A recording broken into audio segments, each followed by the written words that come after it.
አሐዱ አምላክ በስመ አብ ወወልድ ወመንፈስ ቅዱስ አሐዱ አምላክ በስመ አብ ወወልድ ወመንፈስ ቅዱስ አሐዱ አምላክ። በክርስቶስ ክርስቲያን በወልድ ውሉድ በመንፈስ ቅዱስ ሳይንሰኛችሁ እግዚአብሔር ሰዎች እንደምን አደራችሁ? እንደምን አደራችሁ? እንደምን አደረሳችሁ? አሜን። እግዚአብሔር ይመስገን ብለን እናመሰግነው። አንደበታችንን የከፈተልን ከቶ የሚያከናውንልን የአባቶቻችን የቅዱሳን አምላክ የእኛም አምላክ ቅዱስ እግዚአብሔር ስሙ የተመሰገነ ይሁንልን። አክሊለ ምክህና የመመኪያችን ዘውድ ወቀዳሚተ መድኃኒትነ የድነታችን መጀመሪያው መሰረተ ንጽሕና የንጽሕናችን መሰረት ቅድስተ ቅዱሳን ክብርተ ክቡራን ድንግል ማርያም ለዛ ባከበራት መጠን ስሟ የከበረ የተመሰገነ ይሁንልን። ቅዱሳን መላእክት፣ ጻድቃን፣ ሰማዕታት እንደየክብራቸው እንደየማዕረጋቸው ስማቸው የከበረ የተመሰገነ ይሁንልን። እንኳን አደረሳችሁ። ያው ቅድም ሲባል እንደነበረው እንግዲህ አንድ ብለን ጀምረን ወደ ፍጻሜው ደርሰናልና ለፍጻሜ ያደረሰን አምላካችን የኛን ፍጻሜያችን እንዲያሳምርልን የሱ መልካም ፈቃድ ይሁንልን።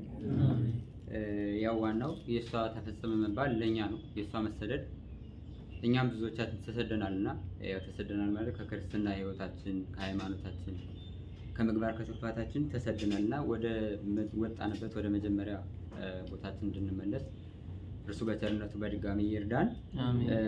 ዛሬ እንግዲህ ምዕራፍ 6 ነው የምንጀምረው።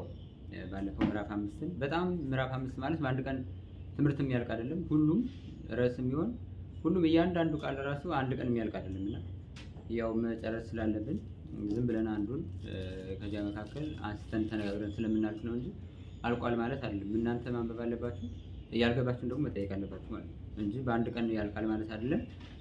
እንደ አጠቃላይ ባለፈውም እንዳነሳ ነው ከምዕራፍ 5 ጀምሮ እስከ 8 ያለው የተራራው ስብከት ተብሎ ነው የሚጠራ። ወንጌል በተራራ ይመሰላል።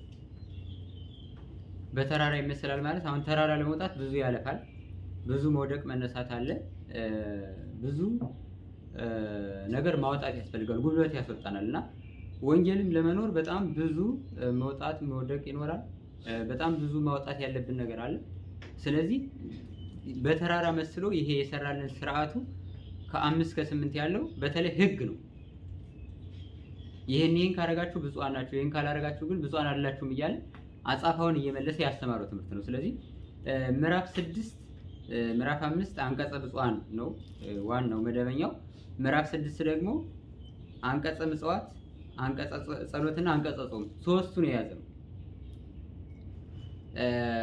ከዚያ ጋር ተያይዞ ስለ ሰማያዊ መዝገብ አለ፣ ከምጽዋት ጋር የተያያዘ ነው። ለምግብና ለልብስ ደግሞ መጨነቅ እንደማይገባ ይሄም መጸለይ እንዳለብን ወይ ከአንቀጸ ጾም ወይ ደግሞ መመጽወት እንዳለብን ከአንቀጸ ምጽዋት ጋር የሚመደብ ነው። ስለዚህ ሶስቱ አንቀጾች አሉ ማለት ነው። እንግዲህ አንቀጸ ምጽዋት ነው የሚል መጀመሪያ ምዕራፍ 6 አንድ ጀምሮ ስናይ በምንሰጥበት ጊዜ ምጽዋት በምንሰጥበት በምንመጸውትበት ጊዜ ቀኝ እጃችን ሲሰጥ ግራ እጃችን ማየት እንደሌለበት ይናገራል። ይሄ ማለት ምንድነው? እኔ ኑሮኝ አግኝቼ ሰጠው መጸወት ብለን መመካት ሳይሆን እግዚአብሔር ሆይ የምንሰጠው አግኝተን ከልመና ወጥተን እንድንሰጥ ስላደረከን ስም የተመሰገነ ይሁን ብለን በስውር እንድናረግ በስውር እንድንሰጥ ስራ ተሰርቷል ማለት ነው። እንዲያውም ምን ይላል? ምጽዋት በስውር ይሁን፣ በስውር የሚያይህ አባትህ በግልጽ ዋጋህን ይሰጣል። ስለዚህ ምጽዋት ስንመጸውት የሰጠናትን እንዲያውም 5 ሳንቲም ሰተን 5 ቀን ማውራት ተገቢ አይደለም ማለት ነው። ሰተን እንዳልሰጠን መሆን እንዳለብን ይናገራል ማለት ነው። ቀጣዩ አንቀጸ ጸሎት ነው። ርዕሳችን የሚሆነው ይሄ ነው። እንግዲህ በምንጸልይበት ጊዜ እንደ ግብዞች እንዳንሆን ስርዓት ተሰርቷል ማለት ነው። አሁን ግብዞች ማለት ከክርስትና እምነት ውጭ ያሉ ቤተ እምነቶች የሚጸልዩት ጸሎት አለ። እኛ ደግሞ የክርስቲያኖች የተሰራልን ስርዓት አለ። እንዲያው ሌላ ሳንሄድ ጸሐፍት ፈሪሳውያን የሚጸልዩት ጸሎት አለ። የኛ ደግሞ የተሰራልን የጸሎት ስርዓት አለ።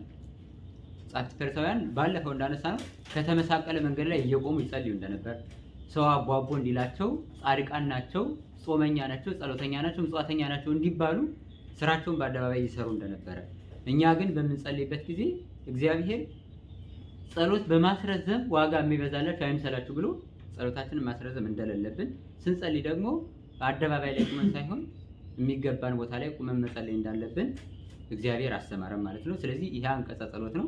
የመጨረሻው አንቀጸ ጾም ነው። በተለይ በቤተ ክርስቲያናችን ስንት አጽዋማት አሉ? 7 አሉ አይደል? የአዋጅ ጾም የሚባሉ 7 ናቸው። ከነዚያ ውጭ የሆነ በፈቃድ የሚጾም ጾም አለ። እነዚያን ብትጾሙም ሰው ከንቱ ውዳሴ አይሆንባችሁ። በተለይ ከዚያ ውጭ የምትጾሙት የራሳቸው የሆነ የግል ጾም አለ። አሁን እኛ እናደርገዋለን አናደርገው ሌላ ነገር ነው። አባቶቻችን የሚያደርጉት ጾም አለ። ፈቃደ ስጋቸውን ለፈቃደ ነፍሳቸው ለማስገዛት የሚጾሙት ጾም አለ። ያን ጾም በምትጾሙበት ጊዜ ራሳችሁን ተቀቡ፣ ፊታችሁን ታጠቡ። ለምን ከተባለ ሰው ጿሚ ታራሚ ናቸው ብሎ በከንቱ ውዳሴ እንዳይጠልፋችሁ፣ ልክ ያገኛችሁት ዋጋችሁን በከንቱ ውዳሴ እንዳታጡት ስትጾሙ ራሳችሁን ታጥባችሁ ፊታችሁን ተቀብታችሁ መጾም አለባችሁ ይላል ማለት ነው። ስለ ሰማያዊ ገንዘብ መሰብሰብ ምድራዊ መሰብሰብ እንደማይገባ፣ ብልና ነቀዝ የሚበላውን የሚያበላሸው መሰብሰብ እንደሌለብን እዚሁ ላይ አብሮ ተጽፎ እናገኛለን ማለት ነው።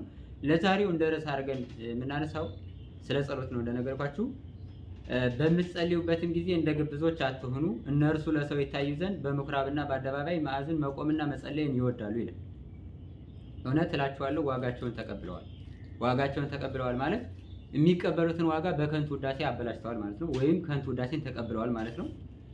አንተ ግን በምትጸልይበት ጊዜ ወደ ቤትህ ግባ፣ ደጅህንም ዘግተህ በስውር ወደ አባትህ ጸልይ።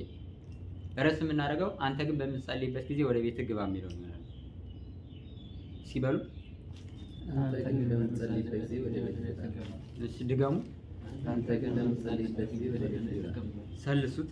አንተ ግን በምትጸልይበት ጊዜ ወደ ቤትህ ግባ። እንግዲህ የኛ ጾም የኛ ጸሎት ይሄ ነው ማለት ነው። ጸሎታችንም ጾማችንም ምጽዋታችንም ይሄ ነው። የተጻፈ ግን አንቀጸ ጸሎት ላይ ስለሆነ ጸሎታችን በዚህ መልክ መካሄድ አለበት ማለት ነው። ስለዚህ አሁን እንደዚህ ካለ በኋላ የሰራልን አጭር ጸሎት አደባባይ ተቀምጦ ከሚፈርደው ንጉስ፣ በመንበሩ ቁጭ ብለው ከሚፈርደው ንጉስ እታች መንገድ ላይ በአደባባይ እየተቀመጠ የኔ ቤቴ እስከሚጸንሰው እስከሚለምነው ጽኑስ ድረስ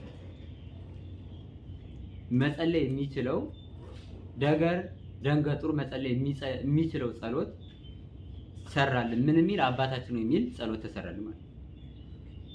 ስለዚህ ይህንም ስንጸልይ መጀመሪያ ወደ ቤታችን መግባት እንዳለብን እግዚአብሔር አስቀድሞ ጸሎት ከመጀመራችን በፊት ቤታችን ገብተን መዝጋት እንዳለብን አስተምሮናል ማለት ነው። ስለዚህ በምትጸልይበት ጊዜ ወደ ቤት ግባ የሚለው ርዕስ ይሆናል። አሁን ቤት የሚለውን እንደ ክርስቲያን እንደ ቤተ ክርስቲያን ወይም እንደ ክርስቲያኖች አውድ እናያለን ማለት።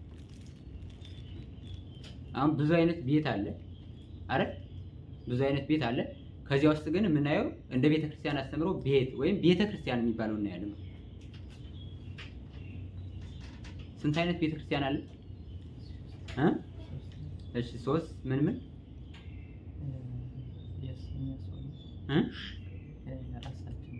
ራሳችን እያንዳንዳችን ቤት ነን።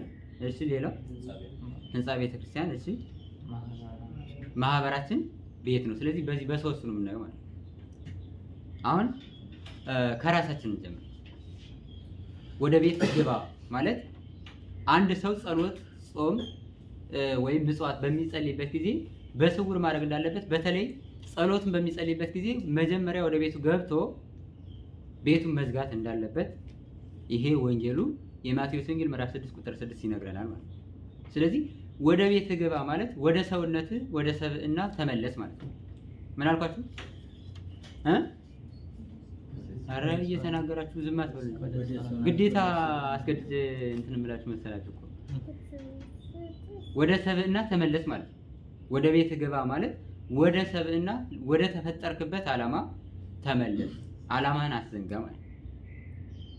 ስለዚህ አንድ ሰው ሰይጣን ሆኖ ክርስቶስ የሰራውን ጸሎት መጸለይ አይችልም። የሰይጣን ጸሎት ሌላ ነው፣ የክርስቲያኖች ጸሎት ሌላ ስለሆነ ማለት። የሰይጣን ጸሎት ምንድነው ከተባለ ኢታጥፋአነ እግዚኦ ዘእንበለ ይብጻሕ ጊዜው፣ አቤቱ ጊዜው ሳይደርስ አታጥፋን የሚል ጸሎት 7 ጊዜ ይጸልያሉ። በነገራችን ላይ አጋንንት በመፍራት በመንቀጥቀጥ ወደ እግዚአብሔር ጸሎት ያደርጋሉ። ጸሎታቸው ግን ጊዜው ሳይደርስ የመጨረሻው የፍርድ ቀን ሳይመጣ አዳራ አታጥፋን የሚል ጸሎት እንጂ ምርህን ንስሐ ገብተን ስጋውን በልተን ደሙን ጠጥተን ገነት መንግስተ ሰማያትን እንውረስ የሚል ጸሎት አይደለም። ስለዚህ አንድ ክርስቲያን ጸሎት በሚጸልይበት ጊዜ መጀመሪያ ወደ ቤት ግባ ማለት ክርስቲያን እንደሆንክ የክርስትና ሕግና ስርዓት እንደተሰራልን በዚያ ሕግና ስርዓት ተመላለስ፣ ራስን ሰብስበ ወደ ራስህ ተመለስ ማለት ምንድነው የሚል ወደ ቤት ግባ ነው እንጂ የሚል ወደ ከሌ ጳጳስ ቤት ግባ፣ ወደ ከሌ መምህር ቤት ግባ፣ ወደ ከሌ ዲያቆን ቤት ግባ አይል። ግባና የራስን ቤት ዝጋ ነው። ስለዚህ ወደ ራስህ ግባ ማለት ውጫዊ የሆነውን ሐሳብ ትተህ ማመንዘሩን መስረቁን ትተህ ሰው ማማቱን ትተህ ሰው ማጋደሉን ፖለቲካውን ጎሳውን ትተህ ወደ ክርስትና አንድ ወደ ሆንክበት ክርስቶስ ራስ ወደ ሆነበት ወደ ክርስትና ህይወት ተመለስ ማለት ነው።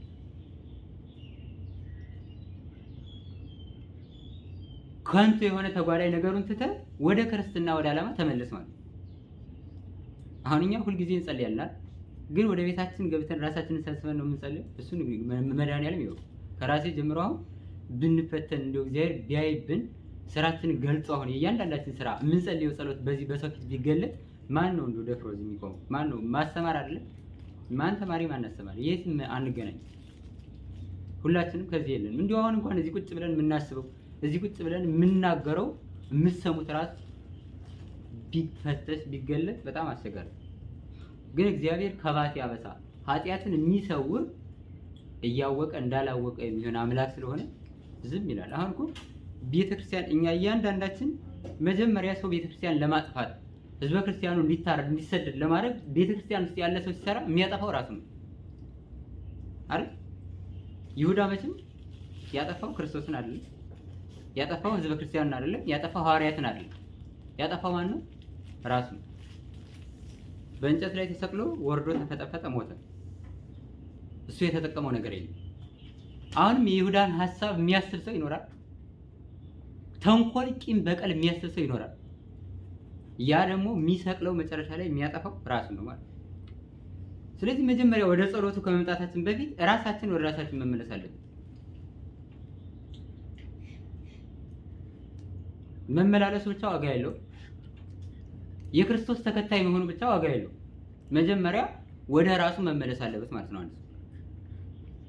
እንደዚያ ካልሆነ እዳውን በደሉን የሚሰበሰበው ለማን ነው? ለራሱ ነው ማለት። ስለዚህ ጸሎት ከመጀመሪያችን በፊት መጀመሪያ ውጫዊ ነገራችን ውጫዊ ዘባዝንኪያችንን ትተናል ወይ? ልክ አሁን እንደምታውቁት የተዘጋ ቤት ውስጥ ማንም ጠላት መጥቶ ሊያጠቃን አይችልም አይደል? ምክንያቱም ቤታችንን የምንዘጋው በውስጥ በኩል ነው። በውጭ ቤቱን የሚዘጋ ሰው የለም፣ ለጠላት እንዳይመች ማለት።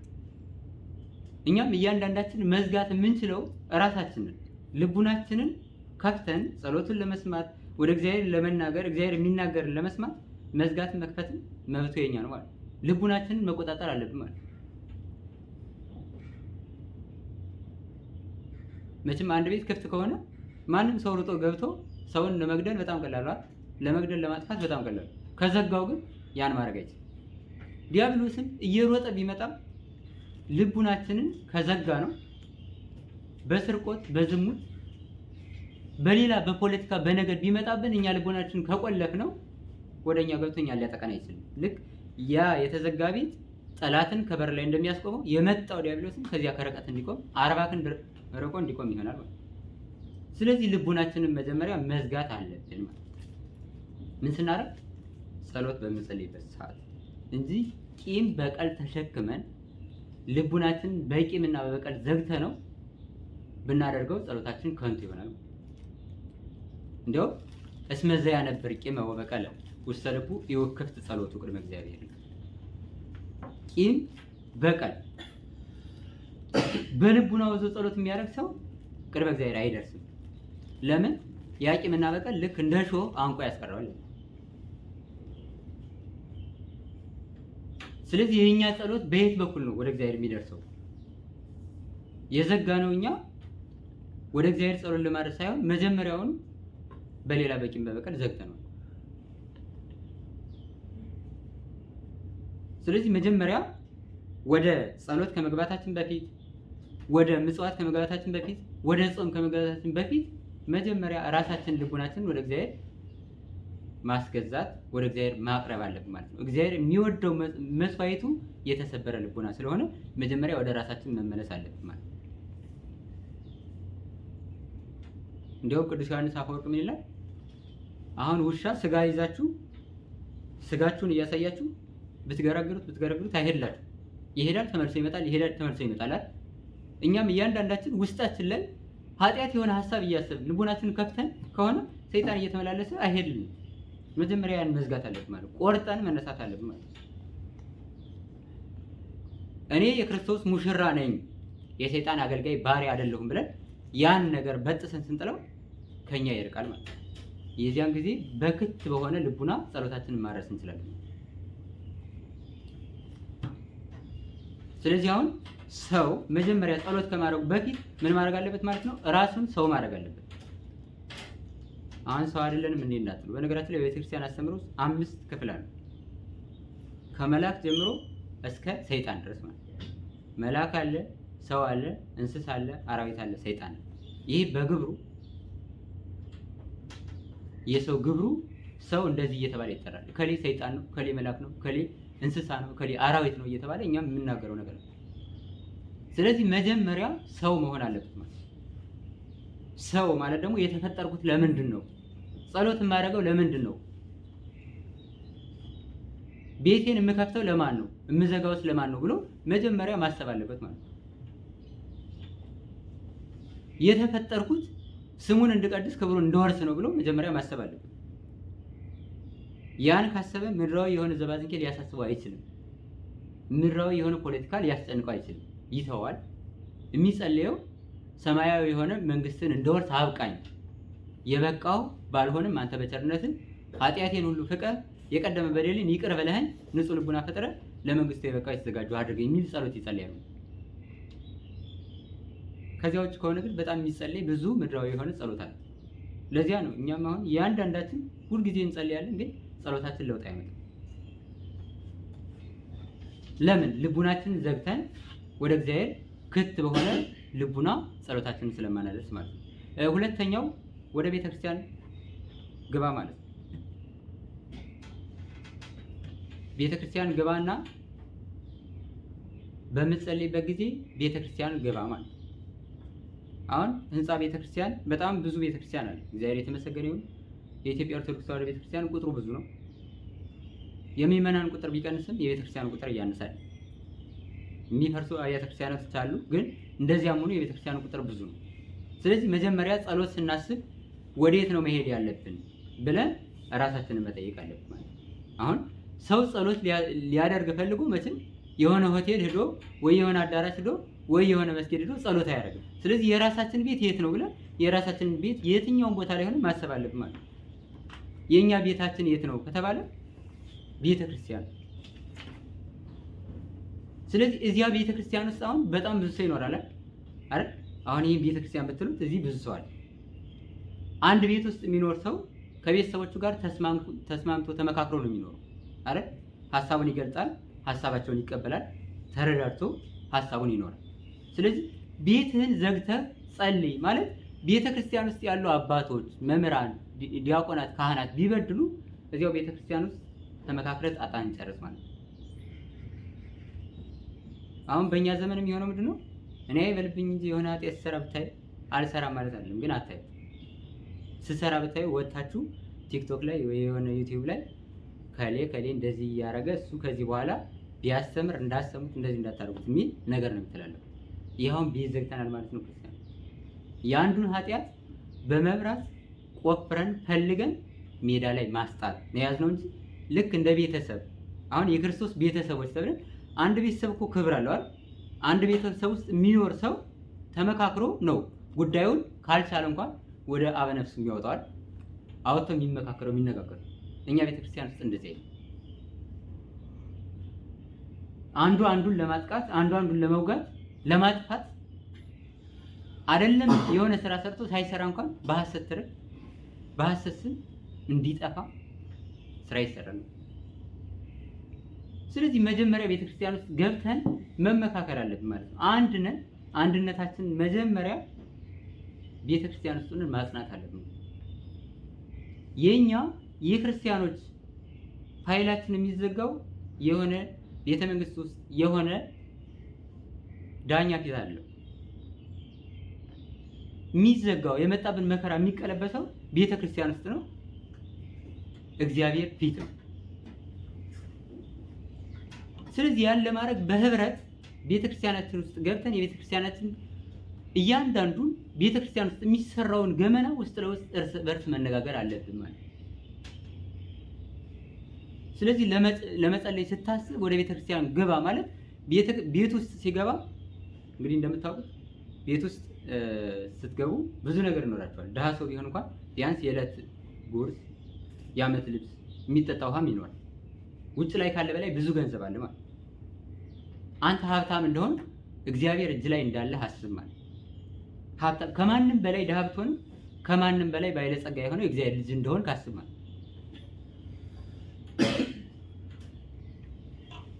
አሁን ቤት ውስጥ ያለን ነገር የሚያውቀው ቤት ውስጥ ያለ ሰው ነው አይደል? ከውጭ ያለ ሰው ያን ቤት ውስጥ ያለውን ነገር ሊያውቀው አይችልም። ስለ ቤተ ክርስቲያን እወቅ፣ ተማር ማለት። ስንቶቻችን ስለ ቤተ ክርስቲያን እናውቃለን?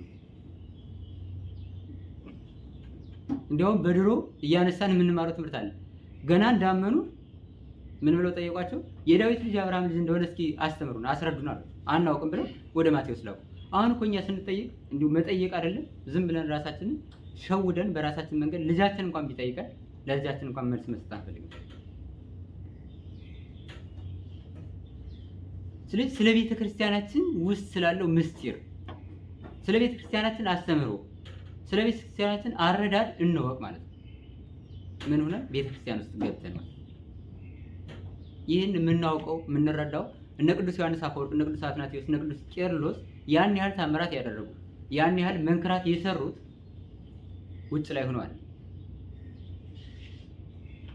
ቅዱስ ዮሐንስ ውጭ ላይ እንደኛ ዮሐንስ አፈወርቅ እንደኛ ብዙ ትምህርት ሲማር ከኖረ በኋላ ያን ትቶ አያሳየኝ ብሎ ያን ዘግቶት ወደ ቤተክርስቲያን ከገባ በኋላ ስለዚህ በአንድ ጊዜ ቤተ መንግስትን ቤተ ክህነትን መገኘት አይቻልም። አረ ተቃራኒ ነገር ነው፣ ሊሆን አይችልም። በአንድ ጊዜ የቤተ ክህነት ደጋፊ የቤተ መንግስት ደጋፊ መሆን አይቻልም። መሆን የሚቻለው የአንዱና የአንዱ ነው። ያን መምረጥ የራሳችን ጉዳይ ነው።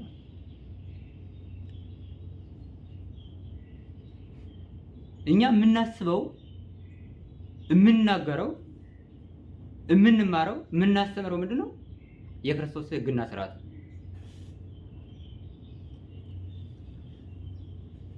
መጀመሪያ ገና ክርስቶስ ሲመጣ ምድራዊ ንጉስ አሳዶታል፣ ወደ ግብጽ እንዲሰደድ አድርጎታል፣ ሄሮድስ ማለት ነው። አሁን የምናስበው ስደት። ሁለቱ ተስማምቶ ስለማይሄድ ነው ነገራችን። ስለዚህ ምንድነው አሁን ቤተ ክህነትን ወዳችሁ ቤተ መንግስትን ጥሉ አላልኩም። እንደዚህ የሚል ማስተምረው የሚል ግን ሁለቱንም በአንድ ማስደሰት አትችሉ። ለምን ከተባለ ክርስቲያኖች ይታረዱ፣ ይሰደዱ፣ ማተብህን ቁረጥ፣ በጥስ ይባላል ነገር። እንደዚህ ስትባል እሺ ብለህ ቤተ መንግስትንም ቤተ ክህነትንም ማስጠበቅ አትችልም። እንዴት ማስጠበቅ ይቻላል ከተባለ ቤተ ክርስቲያን ውስጥ በመግባት ገብቶ ቤትን በመዝጋት መዳን ይቻላል። ቢሞት እንኳን ነፍስን በሰማይ ሰማያት እጥፍ ድርብ የሆነ ዋጋ እንድታገኝ ያደርጋል ማለት ነው። ስለዚህ ቤተክርስቲያን ግባ፣ ወደ ቤት ግባ የተባለ ወደ ቤተክርስቲያን ግባ። ቤተክርስቲያን የምታስተምረው ትምህርት የምትሰራውን ስራ ጠብቅ ማለት ነው። ይሄ ኃጢአት ነው ከተባለ ኃጢአቱን አታድርግ፣ ይሄ ጽድቅ ነው ከተባለ ጽድቁን አድርግ ማለት ነው። ከዚያ ውጭ የሆነ ነገር አንተን አይመለከትም፣ ጥፋት ነው ማለት ነው። ሶስተኛውና ዋነኛው ነገር ወደ ቤተክርስቲያን ግቡ ማለት አንድነታችሁን አጽኑ ማለት ነው። ቤተክርስቲያን ማለት የሚመናን ህብረት፣ የኛ ህብረት ቤተክርስቲያን ተብሎ ይጠራል። አሁን በቤተክርስቲያን ውስጥ አንድነት የለም። ከቤተክርስቲያን የክርስቶስ አካል ከመሆናችን በላይ ከራሴ ጀምሮ እያንዳንዳችን ውስጣችን ተፈቶ ቢታይ የምናስቀድመው ጎሳችንን፣ ቋንቋችንን፣ ነገዳችንን። እንደዚህ ሆኖ ደግሞ አንድነት የሚባል ነገር የለም ማለት ነው። የክርስቶስ አካል ሆነን ሳለን ወንድማማቾች እህትማማቾች ሆነን ሳለን በሌላ ነገር የለውጥ ብዙዎቻችን አለ። በጣም የሚገርመኝ ታሪክ አለ። እስራኤላውያን ማለት በጣም ኃያላን ናቸው። እግዚአብሔር ከነሱ ጋር ያለ ነው። የትኛውም ጦር መጥቶ የእግዚአብሔር ፈቃድ ካልሆነ ሊያሸንፋቸው አይችልም። እና በአንድ ወቅት ተለያዩ። ሲለያዩ እስራኤላውያን ማለት 12 ነገድ ናቸው አይደል? የያዕቆብ ልጆች 12ቱ ነገድ ናቸው። ከነሱ መካከል 10 ነገድ የብቻውን የራሱን ንጉስ መሰረተና የብቻ መኖር ጀመረ። 2 ነገድ የብቻውን የራሱን ንጉስ አነገሰ ማለት። ምን መጣ? በመካከላቸው መለያየት መጣ ማለት። ድንበር አበጁ ማለት ነው። እስራኤላውያን ሆነው ግን 2 ንጉስ አንግሰው የተለያየ ሐሳብ ማራመድ፣ የተለያየ አኗኗር መኖር ጀመሩ። የራሳቸው መኖር ጀመሩ ማለት። ስለ ወንድማቸው የማይመለከታቸው ሆነ። የዚህን ጊዜ ከባቢሎን መጥቶ 10ን ነገድ ማርኮ ኃያል ንጉስ ወሰዳቸው። ለምን? ስለተከፋፈሉ። በእነሱ ሲስቁ የነበሩት 2ቱን ነገድ ደግሞ መጥቶ እንደገና ማርኮ ወሰዳቸው ማለት። 2ቱም ተማርከው እንዲወርዱ መከፋፈላቸው ዳረጋቸው ማለት። ዛሬም ቤተክርስቲያን ምናልባት ዛሬ እኔ ስታረድ የምትስቁ የምትሳለቁ ክርስቲያኖች ትኖራላችሁ አለ። ይኸው ዛሬ እንዲሁ አላለቀስንም ማለት እኮ ከመሳቅ ከመሳለቅ በላይ አይደለም። ዛሬ በሚታረዱት ሳቅ ዝም አለ። እኛን አይመለከተንም፣ እኛን ምን አገባን ብለን ተሆነ ማለት እንደ እስራኤላውያን እየተከፋፈል ለመታረድ ለመሰደድ ምቹ ሁኔታ እየፈጠር ነው ማለት። ይኸው እነሱ ኃያል የነበሩት ኃይላቸው ደክሞ ኩስምን ብለው ሄደው በዚያ በባቢሎን ባሪያ ሆነው ተገዥ ሆነው እንደፈለጉ ሲያደርጓቸው ኖሩ ማለት። ስለዚህ እኛም አንድነታችን ካልጸና የክርስቶስ አካሎች ነን። እጅ ሲቆረጥ እግርን ያመዋል፣ እጅ ሲቆረጥ ሕሊናን ይሰማዋል። ራሳችን ክርስቶስ ነው። ራሳችን ክርስቶስ ከሆነ ወንድሜ ሲሞት ይመለከተኛል፣ እህቴ ሲሞት ይመለከተኛል ብለን የክርስቲያኖች ደም ደሜ ነው ብለን ብንሞት እንኳን ቀድመን ከወንድሜ እኔ መሞት አለብኝ ብለን ካልሞትን ካህኑ ከመይመኑ ቀድሜ እሞታለሁ ካላለ መይመኑ ካህኔን አሳልፌ አልሰጥም ብሎ ከካህኑ ፊት ቀድሞ ካልታረደ እየተከፋፈልን መሞታችን የማይቀር ነው ማለት። ምናልባት የጊዜ ጉዳይ ነው የሚሆነው ማለት። ስለዚህ ስንጸልይ መጀመሪያ ወደ አንድነታችን መመለስ አለብን ማለት ነው። ማስቀደም ያለብን ህዝበ ክርስቲያኑ ማርልን እንጂ የከሊና አካባቢ ህዝብ ማርልኝ፣ የከሊና አካባቢ ህዝብ ከፍ ከፍ አድርግልኝ ብለን መጸለይ የለብንም ማለት ነው። የሚሰደዱትን፣ የሚፈናቀሉትን፣ የሚሞቱትን፣ የሚታረዱትን ህዝበ ክርስቲያን በቸርነት ይቅር በላቸው፣ ማራቸው፣ ከስደታቸው መልሳቸው፣ ከሞት አንተ ታደጋቸው፣ የሚያሳድዷቸውን፣ የሚገሏቸውን፣ የሚያፈናቀሏቸው ልቦና ስጣቸው ብሎ ነው መጸለይ ያለበት አንተ። አሁን ግን እንደዚያ አይደለም። እንደዚህ ሳይሆን ደግሞ ድህነት የለም ማለት ነው። እንደምታውቁት እንግዲህ እስራኤላውያን ግብጽ ወርደው በጣም ብዙ መከራ ብዙ ነገር ሲቀበሉ ኖረዋል።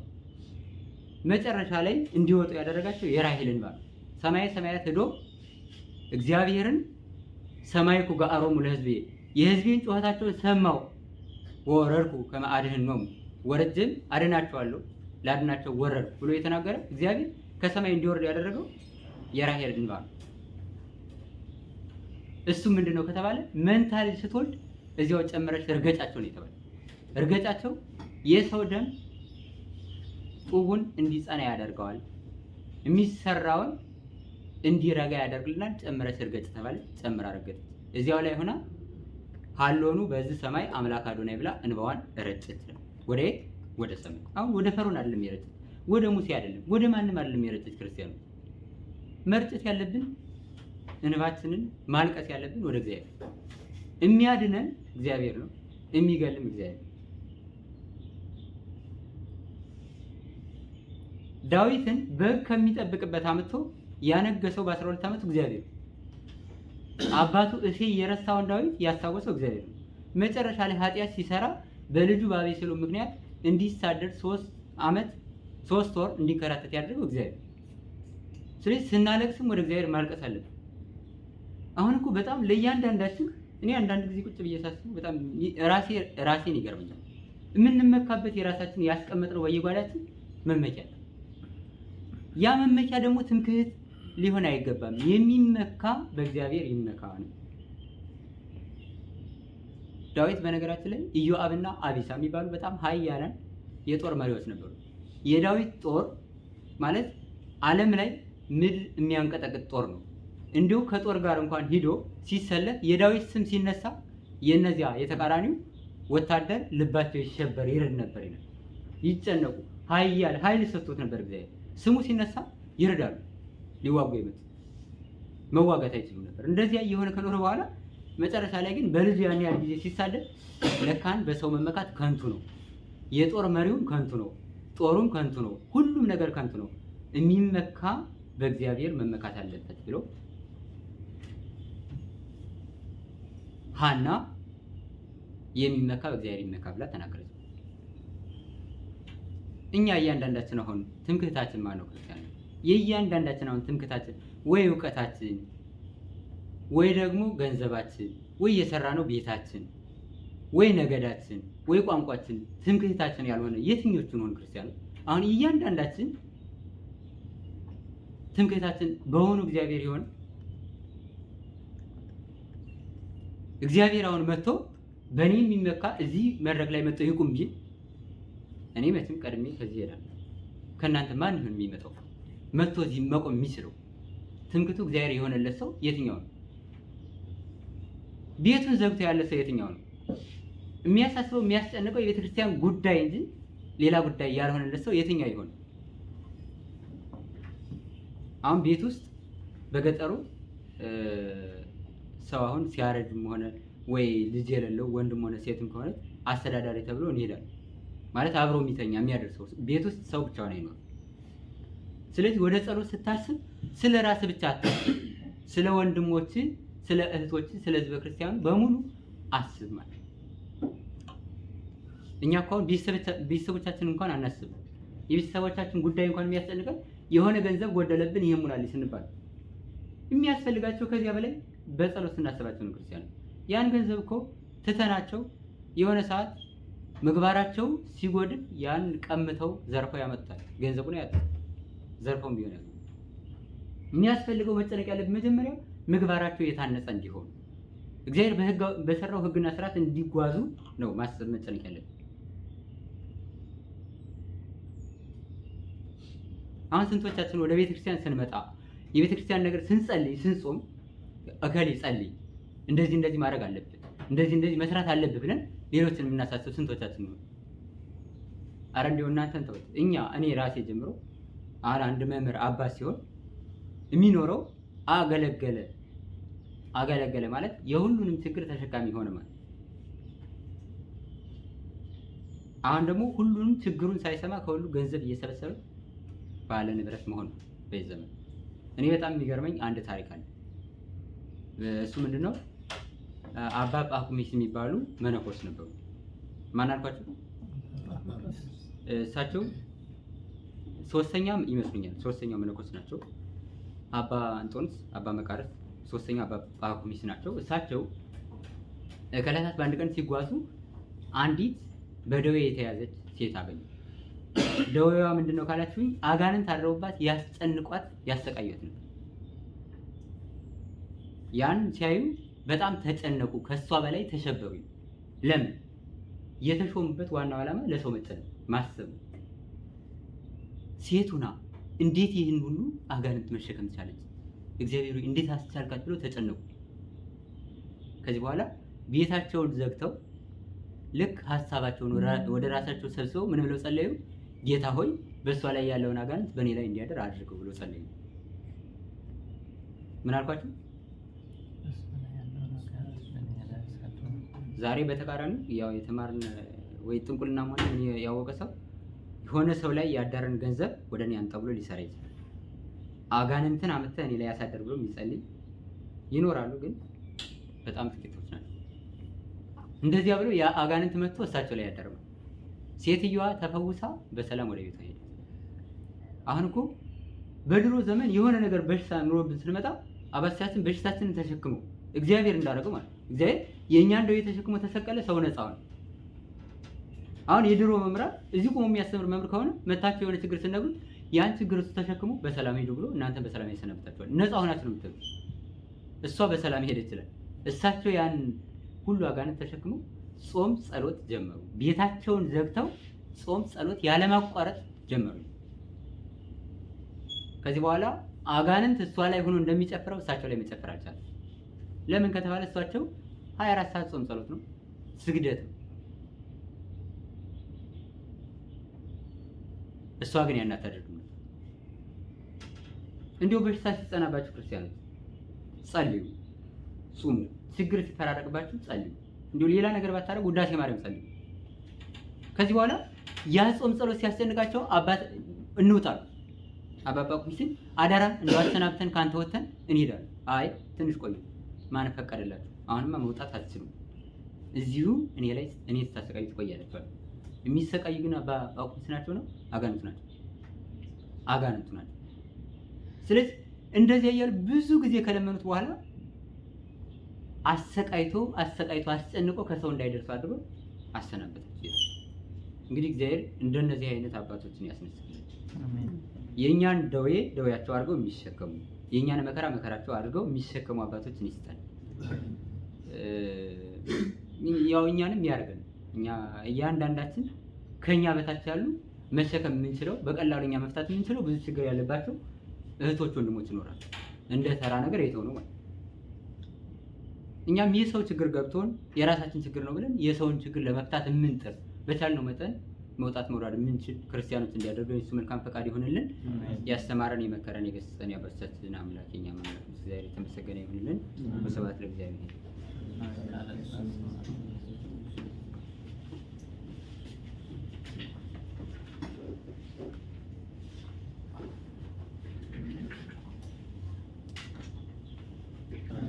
ለመምህራችን ቃልህ ያሰማልን። ቃልህ ያሰማልን። አንተ ግን በምትጸልይበት ጊዜ ወደ ቤት ግባ በሚል የማቴዎስ ወንጌል ምዕራፍ 6 ላይ ያለውን በማንሳት ሰፊና ዘርዘር ባለ መንገድ በአጭር ጊዜ ውስጥ አስተምረውናል። የአገልግሎት ዘመናቸውን በድጋሚ ይባርክልን። እኛም ሰሚዎች ብቻ ሳይሆን ፈጻሚዎች እንድንሆን የእርሱ መልካም ፈቃድ ይሁንልን። አሜን። እሺ